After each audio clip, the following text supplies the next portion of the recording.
Hello बच्चों, आइए इस प्रश्न को पढ़ते हैं। वर्षा की बूंदें पृथ्वी पर नियत वेग से क्यों गिरती हैं? आइए इस प्रश्न की मुख्य अवधारणा की चर्चा करें। मुख्य अवधारणा, हम यहाँ पे तरल ले लेते हैं, एक तरल माध्यम। ये द्रव भी हो सकता है, ये गैस भी हो सकता है। तो यहाँ पे हमने क्या किया, तरल माध्यम बना लिया। हम क्या करते हैं कि इसके अंदर एक छोटा सा गोलाकार वस्तु ले लेते हैं, उसको हम v गति से इस माध्यम के अंदर चलाते हैं। मान लीजिए कि जो यहाँ पे हमने माध्यम लिया है उसका श्यानता गुणांक जीटा है। इस अवस्था में जो ये गेंद होता है, अगर इसकी त्रिज्या आर है, हम मान लेते हैं कि इसकी त्रिज्या आर है, इसके ऊपर दरअसल जो ये माध्यम है वो घर्षण बल लगाता है इसकी गति के विपरीत दिशा में। और अगर हम यहाँ पे इसका मान लिखना चाहें तो वह होगा 6 पाई जीटा आर वी के बराबर। यहाँ पे आप देख सकते हैं कि दिए गए गेंद के लिए अथवा दिए गए गोली वस्तु के लिए जो ये घर्षण बल है जो कि गति की विपरीत दिशा में लग रहा है, ये गति के अनुक्रमानुपाती है। अर्थात जितनी ज़्यादा गति होगी उतनी ही ज़्यादा ये घर्षण बल होगी।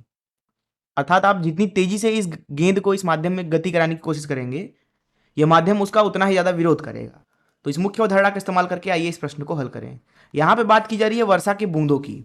तो मान लीजिए ये हवा है, तो हमने यहाँ पे माध्यम बना लिया हवा, क्योंकि हवा से ही जो बूंदें होती हैं वर्षा की वो धरती पे आके गिरती हैं। मान लीजिए कि यह एक वर्षा की बूंद है जो कि अभी के लिए v गति से नीचे की तरफ गिर रहा है।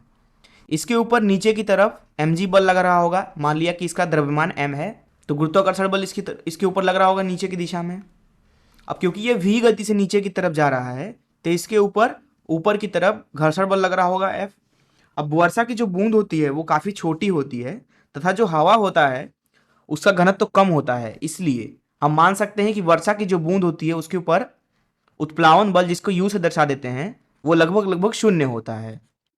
अब होगा ये, क्योंकि आप यहाँ पे देख सकते हैं कि गुरुत्वाकर्षण बल जो है बूंद को नीचे की तरफ त्वरित करेगा, जिसकी वजह से उसका जो ये v गति है वो बढ़ता जाएगा।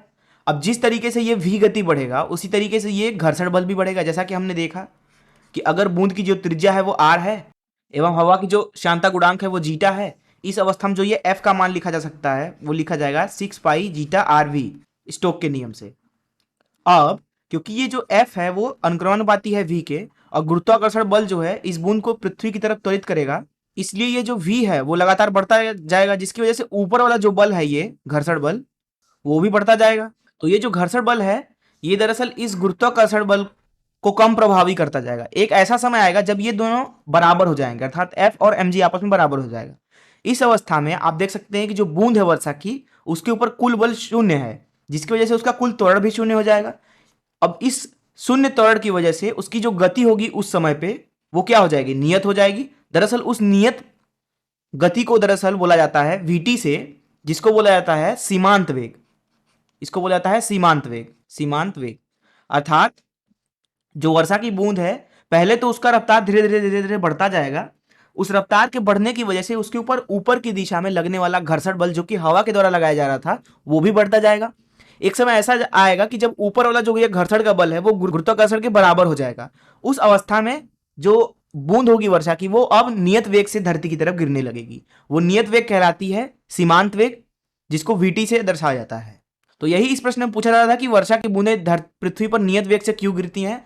तो उसका कारण होता है ये हवा का घर्षण बल जो कि बूंद के ऊपर ऊर्ध्वाधर ऊपर की दिशा में लगता है गुरुत्वाकर्षण बल के विपरीत।